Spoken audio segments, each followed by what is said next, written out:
మాచర్ల నియోజకవర్గంలో మార్పు మొదలైందని తెలుగుదేశం నేత వర్ల రామయ్య అన్నారు. ప్రజల్లో వస్తున్న మార్పును చూసి పోలింగ్ జరిగే రోజున ఎమ్మెల్యే పిన్నెల్లి రామకృష్ణారెడ్డి ఈవీఎంలు పగలగొట్టారని ఆరోపించారు.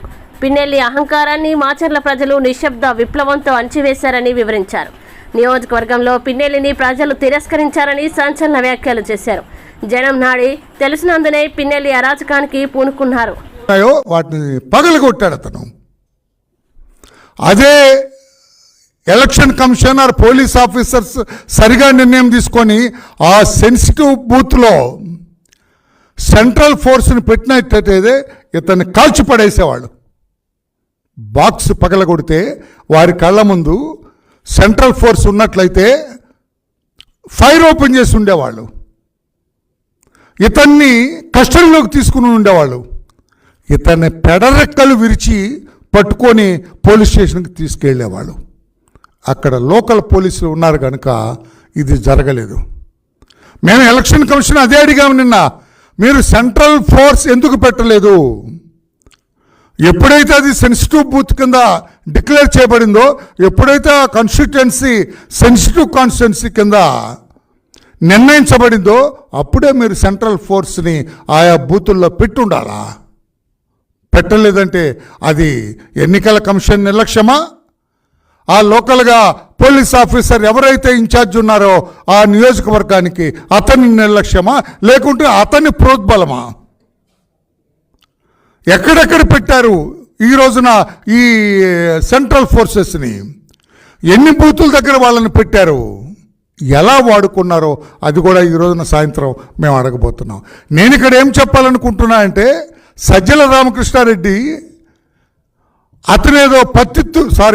అతనేదో చాలా పవిత్రుడు, ఏ నేరం చేయని అమాయకుడు, జగన్మోహన్ రెడ్డి గారికి అత్యంత ఆప్తుడు, జగన్మోహన్ రెడ్డి గారికి ఇష్టమైన వాడు, అతను అలా బాక్సులు బద్దలు కొట్టేవాడు కాదు అని సజ్జల రామకృష్ణారెడ్డి గారు మాట్లాడుతున్నారు. అయ్యా సజ్జల రామకృష్ణారెడ్డి గారు, ఇంకా ఎందుకు బుకాయిస్తారు? ఇంకా ఎందుకు మీకు మేకపోతు గాంభీర్యం?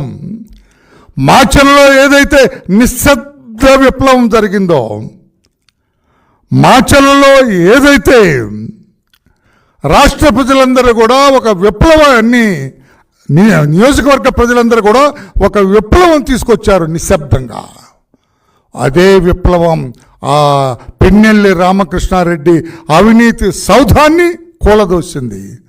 అదే రీతిగా 174 నియోజకవర్గాల్లో, అంటే మాచర్ల విడిస్తే 104 అసెంబ్లీ నియోజకవర్గాల్లో కూడా ఈ నిశ్శబ్ద విప్లవం వచ్చింది. జగన్మోహన్ రెడ్డి గారి అహంకారపూరిత అధికారాన్ని, నేరపూరిత సామ్రాజ్యాన్ని, అరాచకపూరిత అధికారాన్ని కూలదోశారు నిశ్శబ్ద విప్లవంతో. ఆ నిశ్శబ్ద విప్లవాన్ని మీరు గ్రహించలేకపోయారు. జగన్మోహన్ రెడ్డి గారి రాక్షస పరిపాలన 5 సంవత్సరాలు భరించిన రాష్ట్ర ప్రజలు నిశ్శబ్ద విప్లవాన్ని తీసుకొచ్చారు. మాకొద్దు ఈ పరిపాలన, మాకొద్దు ఈ అరాచక పాలన, మాకొద్దు ఈ నేరపూరితమైన సామ్రాజ్యం అని కూలతోశారు. ఆ విషయం తెలుసు సజ్జల రామకృష్ణారెడ్డి గారు మీకు, మీ నాయకుడు జగన్మోహన్ రెడ్డి గారికి. ఇంకా ఎందుకు బుకాయిస్తున్నారు?